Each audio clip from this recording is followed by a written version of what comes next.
Oi pessoal, estamos novamente aqui para dar continuidade na nossa conversa sobre o que é um ambiente adequado. Até porque um ambiente adequado, de repente, é um caminho de prevenção realmente ao suicídio, porque com um ambiente insalubre, desagradável, de pressão, de hostilização, as pessoas vão estar muito mais propensas a desenvolverem problemas de saúde física e mental, né? Então, abala a pessoa. Então, um lugar que é muito quente, materialmente, vamos dizer assim, o ambiente adequado, a gente tem que ver pelo menos em dois aspectos. O aspecto material, ou seja, da estrutura física, e o aspecto comportamental, ou seja, das pessoas, do comportamento das pessoas daquele ambiente, de como ele funciona. No material, fica muito fácil de você entender o que é um ambiente não adequado, um lugar que seja abafado, com odores desagradáveis, né? Aí você interpreta como você quiser. Podem ser odores que são produzidos pelas pessoas e tem coisa que realmente é do lugar, né? Um cheiro de enxofre, sei lá, uma fábrica, poluição, ou pode ser um odor produzido pela pessoa. Calma, gente. Vocês pensaram em várias coisas, eu pensei aqui em cigarro, em um perfume forte, em suor, né? Então, isso torna um ambiente tenso, hálito, né? Também hálito é uma coisa complicada, não tem ventilação, o lugar fica fechado, ninguém abre uma parede, né, para uma janela, nada, fica tudo ali confinado, então é ruim. A questão da iluminação também, um lugar que seja escuro, triste, mórbido, acho que todo mundo conseguiu imaginar uma coisa que parece meio um arcabouço, né?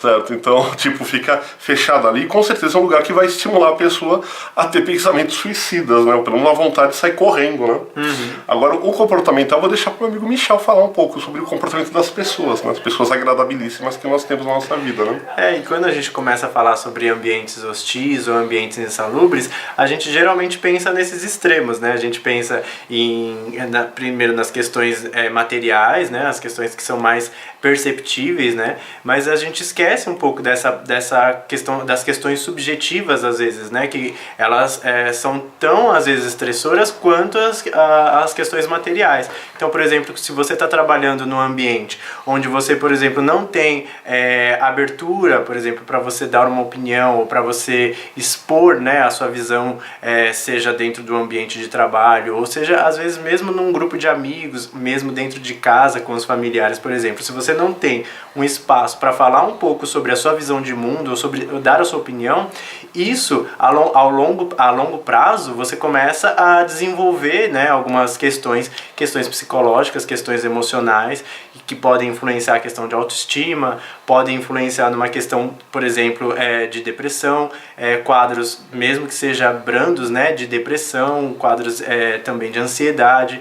E além disso, né, além da questão de você não, por exemplo, não ter espaço para falar, ambientes, por exemplo, que te cobrem muitas coisas, né, façam cobranças, às vezes além daquilo que você pode, por exemplo, fornecer, além daquelas coisas que você tem a capacidade, por exemplo, de realizar naquele momento, isso também, né, gera estresse, isso também pode gerar questões emocionais, questões psicológicas, que a longo prazo, a gente sempre fala, né, que as questões mentais, as questões da nossa mente, elas geralmente elas não aparecem de uma hora para outra, elas acontecem a longo prazo, né?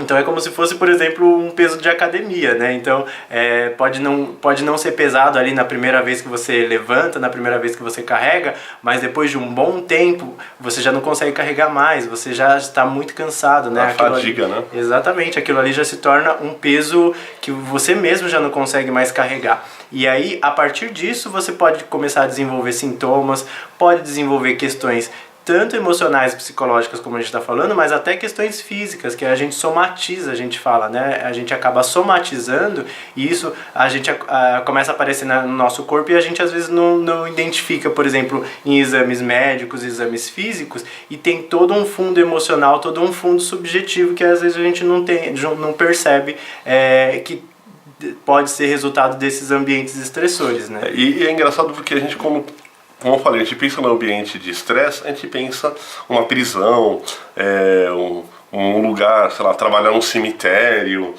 com coisas assim dramáticas, né? E tem lugares que teoricamente deveriam ser lugares maravilhosos para trabalhar, alegres, mas são de extremo estresse. Por exemplo, um lugar que você nem imagina, sabe, Michel, que é estressante, é trabalhar em sala de aula, né? Ninguém imagina que é estressante, imagina, né? Principalmente no Brasil, né, não tem nenhum estresse, a remuneração é excelente, a infraestrutura é ótima, os alunos já vêm com uma educação de base, né? Então isso torna um ambiente agradável, né? Então, ironia à parte, a sala de aula é um ambiente extremamente estressante. E é estressante para todos, porque quando a gente fala às vezes, do papel do professor e coloca que o professor se estressa porque é muito barulho, é muita bagunça, é gritaria, é a pressão da estrutura social, da estrutura educacional, né, que cobra do professor. A escola é muito cobrada de dar valores que deveriam vir de casa. E ao mesmo tempo, aquilo que a escola deveria fazer com o papel, a escola vai desempenhar, também ela é criticada, né, do tipo, agora tem esses projetos de escola sem partido, querem podar a liberdade do professor, que não deixa de ser isso, né? E, ou seja, tira, a autoridade do professor já não é tão grande como já foi no passado. E aí se você tira a autoridade do conhecimento e a autonomia dele de conhecimento, fica muito mais estressante ainda. Mas aí também tem um outro aspecto do estresse da sala de aula, que é o estresse para os alunos.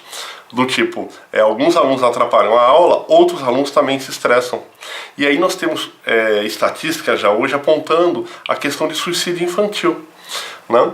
Porque não necessariamente do bullying, que não é o assunto do próximo clipe, já estou adiantando, mas não só pelo bullying, mas simplesmente por estar numa situação estressante, de você ser um aluno, estar na sala de aula e ver um professor que está ali tentando dar aula e não conseguindo, ou que está se acabando ali na frente e não conseguindo fazer um controle de uma situação. Isso também causa um estresse para o aluno, porque alguns alunos, incrível que pareça, eles se importam com o professor. A gente passa batido isso, né? A gente fica tão focado em outras questões que a gente para de ver que aquela insalubridade, ela é para todos. Então, por exemplo, um aluno começa a gritar, aí o professor começa a gritar, aí todo mundo está gritando, no fundo está todo mundo produzindo barulho, produzindo interferência. E esse barulho vai estressar a todos. E isso para levar ao suicídio, não numa forma direta, tipo assim, o professor gritou, fui lá e pulei da ponte, não é assim. O professor se estressou com o aluno, foi lá e pulou da ponte, não é assim. Mas ele gera elementos que vão somatizando, vão aumentando o estresse e outras situações exteriores vão se agravando. Então, por exemplo, o professor, vamos dar como exemplo o professor que eu acho que é bem bacana nesse sentido. Ele já tem um estresse do trânsito, tem a família, tem as questões financeiras, tem a questão política, tem questões sociais, ele é cobrado pela escola, ele é cobrado pela família, ele é cobrado pela sociedade, ele é cobrado por si próprio, porque ele também se cobra de situações, né, que não são poucas, né, cobra de posturas, de condutas, questiona o seu posicionamento, e isso tudo acaba gerando uma situação que muitas vezes não é adequada. E aí a gente pergunta para ele, olha, como seria a sala de aula dos sonhos, né? E a gente imagina uma sala do ponto de vista físico, né?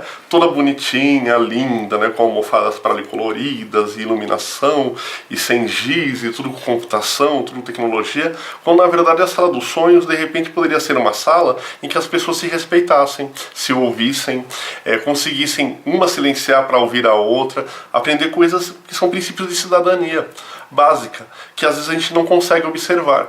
E a gente está tão preocupado com outros pontos, né?